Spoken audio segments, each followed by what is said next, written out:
Comrade চন্দন সাহাকে জানাই লাল লাল লাল লাল সালাম।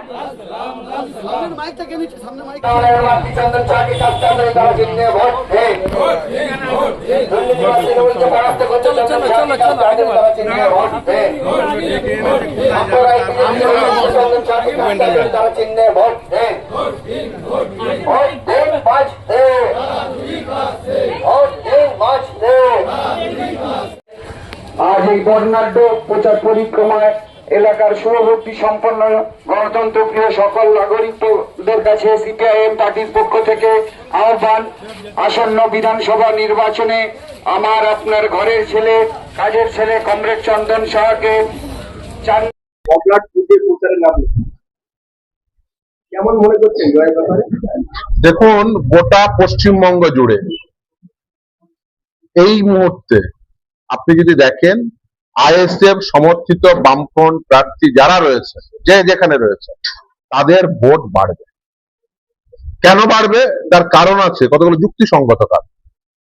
দেখুন, এই মুহূর্তে সব থেকে বড় ইস্যু যেটা, সেটা হচ্ছে এসআইআর। তার মাধ্যম দিয়ে 34 লক্ষ মানুষের নাম বাতিল হয়েছে। এর আগে যখন এই রোল রিভিশন হয়েছিল কত সালে? 2002 সালে। 2002 সালে এখানে যাদের বামফ্রন্টের আমলে যাদের নাম সব ভোটার লিস্টে উঠেছিল সেই সংশোধনীতে, আপনাদের কারো এনুমারেশন ফর্ম ফিল আপ করতে হয়েছিল? ফিল আপ করতে হয়নি। আপনাদের কারোর নাম ডিলিট হয়েছিল? ডিলিট হয়নি। তাহলে 2002 সালে লাল ঝান্ডার পার্টি ছিল, একজনের নাম ডিলিট হয়। আজকে কত সাল? 2026 সাল। ও শুধু কি পশ্চিমবঙ্গে এসআইআর হচ্ছে? না, আরো অন্য রাজ্যে হচ্ছে। লাল ঝান্ডার পার্টি আর একটা রাজ্যে আছে। কোন রাজ্য? কেরালা, যার বর্তমান নাম হয়েছে কেরালাম। আচ্ছা, কেরলে কোন মুসলমানের নাম বাতিল হয়েছে? হয়নি। তাহলে 2002 সালে লাল ঝান্ডার পার্টি ক্ষমতায় থাকলে একজনের নাম বাতিল হয় না। আর 2026 সালে লাল ঝান্ডার পার্টি যে রাজ্যে আছে সেই রাজ্যে একজনের নাম বাতিল হয় না। অঙ্কটা কি দাঁড়ালো? যে লাল ঝান্ডার পার্টি যদি ক্ষমতায় থাকে, মানুষের ভোটাধিকার কেউ কাটতে পারবে না। তাহলে মানুষের ভোটাধিকার রক্ষার্থে কাকে ভোট দিতে হবে? লাল ঝান্ডার পার্টিকে, জ্যোতি বসুর পার্টিকে, বুদ্ধদেব ভট্টাচার্যের পার্টিকে। যে পার্টি আপনার ভোটাধিকার রক্ষা করতে পারে, যে পার্টি বলতে পারে যে কেজি টু পিজি আপনার বাড়ির সন্তান রয়েছে, তার বিনামূল্যে এডুকেশন হবে। যে পার্টি বলতে পারে যে প্রতিটি বাড়িতে ন্যূনতম একজনের চাকরি থাকবে, অর্থাৎ মা ছেলের পয়সায়, চাকরির যে বেতন, সেই বেতনের পয়সায় শাড়ি কিনবে, চাল কিনবে, ডাল কিনবে, সর্ষের তেল কিনবে, মা ছেলের বেতনের পয়সায় কিনবে, মা মেয়ের বেতনের পয়সায় কিনবে, যদি লাল ঝান্ডার পার্টি থাকে। তাহলে লাল ঝান্ডাকে, সিপিআইএম এর প্রার্থী চন্দনকে যদি ভোটে জেতান, কেজি টু পিজি আপনার বাড়ির ছেলেমেয়েরা বিনামূল্যে শিক্ষা পাবে। শিক্ষান্তে কাজ, শুধু তাই না, প্রতিটি অধিকার, সামাজিক অধিকার, রাজনৈতিক অধিকার, সব থেকে গুরুত্বপূর্ণ এই ভোটাধিকার, অত্যন্ত গুরুত্বপূর্ণ অধিকার। ভয় দেখাচ্ছে, বলছে যে তোমাদের সব ডিটেনশন ক্যাম্পে পাঠাবে।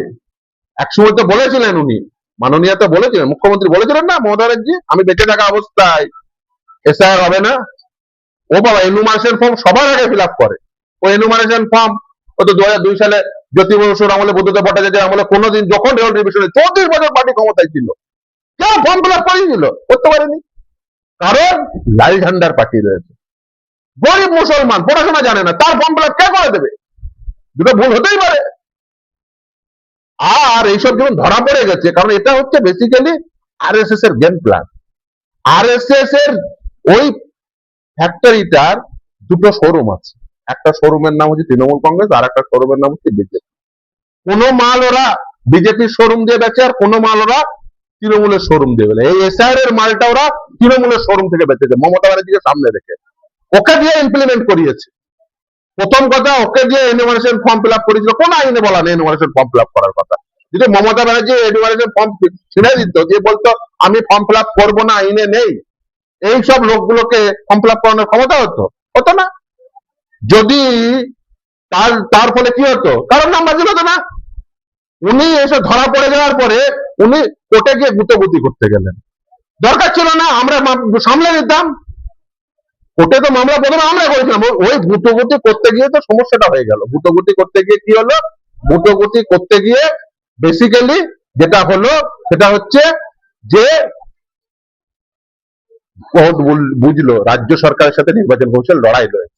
এই যে লড়াইটা দেখলো, তখন সঙ্গে সঙ্গে 700 জাজ অ্যাপয়েন্ট করলো। এই জাজের মধ্যে 200 জাজ হচ্ছে ঝাড়খণ্ড আর উড়িষ্যা। ঝাড়খণ্ড উড়িষ্যার জাজ 2002 সালের লিস্টটা দেখেছেন বাংলায়। ও কি করে বুঝবে যে রহিমা খাতুন আর রহিমা বেগম এক ব্যক্তি?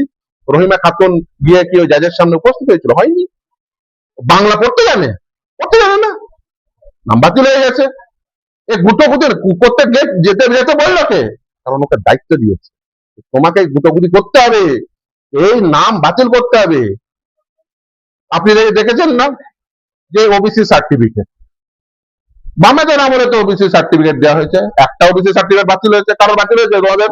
হ্যাঁ, তাহলে বামেদের আমলে ওবিসি সার্টিফিকেট বাতিল হলো না, তুমি বড় মসিহা, তোমার আমলে ওবিসি সার্টিফিকেট বাতিল হলো কেন? তার কারণ ওর গোসা হয়েছে। ওর গোসা না, আরএসএস এর গোসা। আরে মুসলমান বাড়ির ছেলেরা ডাক্তার ইঞ্জিনিয়ার হয়ে যাচ্ছে, ওদের পড়তে দিলে তো ওরা বেসিক্যালি ওর হয়ে বোম বানবে না? বিরাট গোসা। ওকে দিয়ে এই ওবিসি সার্টিফিকেট বাতিল করিয়েছে কেন জানেন তো? আপনাকে বলছি, ক্যামেরার সামনে বলছি, দপ্তরের সমস্ত ডকুমেন্ট ছিল, সেই ডকুমেন্ট ও চেপে রেখে দিয়েছিল। যদি বুদ্ধদেব ভট্টাচার্য মুখ্যমন্ত্রী থাকতো, যদি লাল ঝান্ডার পার্টির মুখ্যমন্ত্রী থাকতো, সব ডকুমেন্ট নিয়ে কোর্টের সামনে হাজির করে দিতাম। বলেছে ডকুমেন্ট দাও, কোর্টের সব দপ্তরের ডকুমেন্ট চেপে বসেছিল, দিয়ে ওবিসি সার্টিফিকেট বাতিল করিয়েছে। আসল মানুষ দেবে, মানুষ ভোট দেবে। আমি তো